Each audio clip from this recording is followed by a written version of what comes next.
अस्सलाम वालेकुम नाज़रीन, मैं हूं ज़मीर हैदर और आप देख रहे हैं budget special 2024-25। Qurratul Ain, vice president federation of Pakistan chamber of commerce and industry हमारे साथ मौजूद हैं। कुरतुल ऐन, आपका भी बहुत बहुत शुक्रिया। सर, कुरतुल ऐन साहिबा की तरफ जाना चाहूँगा। कुरतुल ऐन साहिबा, आपने experts opinions as a business person, as an entrepreneur, as a person representing business community, कितना कंफर्टेबल हैं आप लोग इस बजट से जो आपके जो कल इकोनॉमिक सर्वे और फिर परसों बजट पेश होने जा रहा है? क्योंकि लोग तो परेशान हैं, डरे हुए हैं।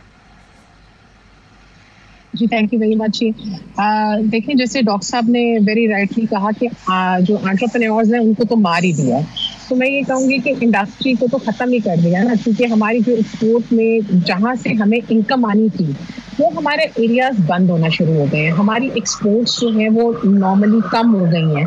उसकी वजह क्या है कि हमारे पास जो ईज ऑफ डूइंग बिजनेस है वो बहुत कम हो गया है। हमारे जो दो बड़े इंडस्ट्री के सबसे बड़े मसले हैं, उसमें सबसे बड़ा मसला कॉस्ट ऑफ इलेक्ट्रिसिटी का है, जिसके ऊपर हम बड़ी देर से बात करें। जब हम इंडिया की या बांग्लादेश की या अपने खित्ते के बाकी मुल्कों की जब हम मिसाल देते हैं तो वहाँ पर आप देखें कि इलेक्ट्रिसिटी कॉस्ट जो है वो जो है वो लेस देन 10 सेंट्स है, और हमारे यहाँ हम 16 सेंट जो है वो बिजली की जो है वो प्राइसेस के ऊपर ऑपरेट कर रहे हैं, बिटवीन 60 to 20 सेंट्स। तो अब यहाँ पर जब इतना फर्क आएगा तो आपकी डेफिनेटली इंडस्ट्री का पहिया नहीं चलेगा। दूसरा बड़ा मसला इंडस्ट्री को जो फेस करना पड़ रहा है वो मार्कअप रेट है, जो कि अब इसी वक्त जो है वो 22+ फाइबर है। अब ये दो बड़े मसाइल हैं जिनकी डिमांड इंडस्ट्री करती चली आ रही है कि अगर आप हमारे ये मसले हल कर दें तो हम एक्सपोर्ट जो अभी इस वक्त $30 बिलियन है, हम उसको $100 बिलियन पे 2024-2025 में ले जाएंगे। बट वो उसी वक्त होगा कि जब ये चीज़ें फिजिबल होंगी, बिकॉज अभी इंडस्ट्री जो है वो खत्ते में दूसरी तरफ देख रही है। हमारे पास रोजाना डिफरेंट इन्वेस्टमेंट अपॉर्चुनिटीज आती हैं। अफ्रीका इज ओपनिंग अप, वो कह रही है कि हमारे पास आए, वी आर प्रोड्यूसिंग सबसे सस्ती बिजली।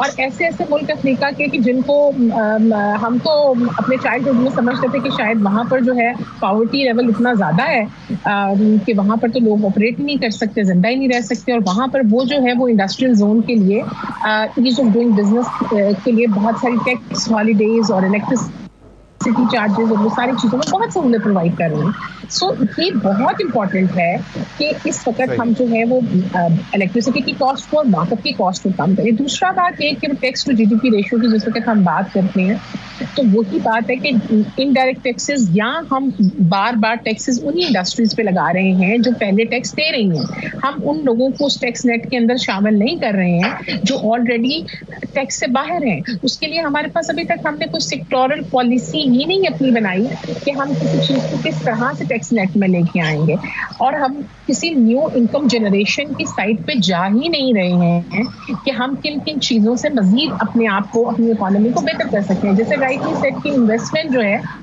वो इन्वेस्टमेंट करने के लिए SIFC हमने बनाया है। अब SIFC को बहुत एक स्ट्रॉन्ग रोल प्ले करना है, बिकॉज एक ट्रस्ट डेफिसिट है पाकिस्तान के अंदर इन्वेस्टमेंट करने में। लोग समझते हैं हम पैसे यहाँ पे इन्वेस्ट करेंगे हमारे पैसे सेफ नहीं होंगे, तो ओवरसीज पाकिस्तानी के पास बड़ा सरमाया मौजूद है। They wanted to invest in Pakistan, they wanted to change the economical situation of Pakistan by helping through investment. लेकिन अब जाहिर बात है जितना हम पॉजिटिव इमेज प्रमोट कर सकेंगे, जितना स्ट्रांगली SIFC लोगों को बता सकेंगे कि हाँ you will come here, your money will be safe, we will be providing you electricity at reduced cost, we will be providing you tax holidays, तो इन्वेस्टमेंट आएगी। बिकॉज अब वही बात है कि सिर्फ, और दूसरी तरफ ये भी इंपॉर्टेंट है कि हमारे अखराजात को भी हमें कम करना है। जिस तरह से डॉक्टर साहब ने भी अभी कहा, महताब साहब ने भी कहा, अब हमारे पास इतनी एक्स्ट्रा मिनिस्ट्रीज हैं, इतने एक्स्ट्रा डिपार्टमेंट्स हैं, वो कुछ काम नहीं कर रहे। वहाँ पर लोग बैठे हुए हैं और वो फालतू जो है वो सिर्फ उस सारे का बोझ हमें वहां पर डालना पड़ रहा है जहां से हमें रेवेन्यू मिल रहा है। सही सही सही बिल्कुल। मैं आता हूं कुरतुल ऐन, आपके पास वापस भी मैं आता हूं। मैं कुरतुल ऐन साहिबा, इंडस्ट्रियलाइजेशन, स्मॉल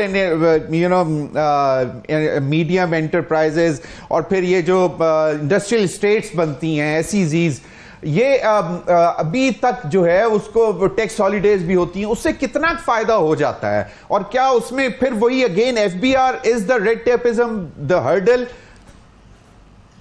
देखिए जमीर साहब, मसला ये है कि स्पेशल इकोनॉमिक जोन्स जहाँ पर भी अभी हमने अपने डेवलप किए हैं, स्टिल वहाँ पर हमें बहुत सारे चैलेंजेस का सामना करना पड़ रहा है।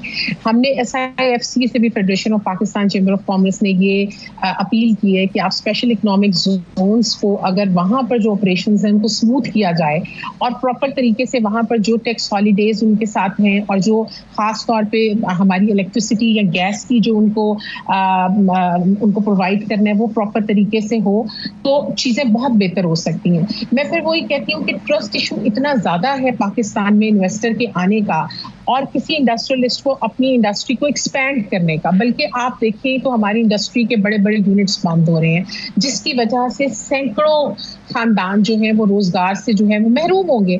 और फिर जब वो महरूम होंगे तो वो यंगस्टर्स, उनके बच्चे, वो स्कूलों कॉलेजेस में नहीं जा सकेंगे, तो आपके यहाँ पे टेररिज्म भी बढ़ेगा, आपके यहाँ पे फिर चोरी चकारी और डिफरेंट तरह के क्राइम्स भी बढ़ेंगे। तो अब बहुत ज्यादा जरूरी है कि आप federation of Pakistan of chamber of commerce को साथ अपने पार्टनर करें, साथ आप SIFC के रोल को जो है वो और मजीद फाल बनाएं, और ये जो स्पेशल इकोनॉमिक जोन्स है यहाँ पर हम ना सिर्फ फॉरेन इन्वेस्टमेंट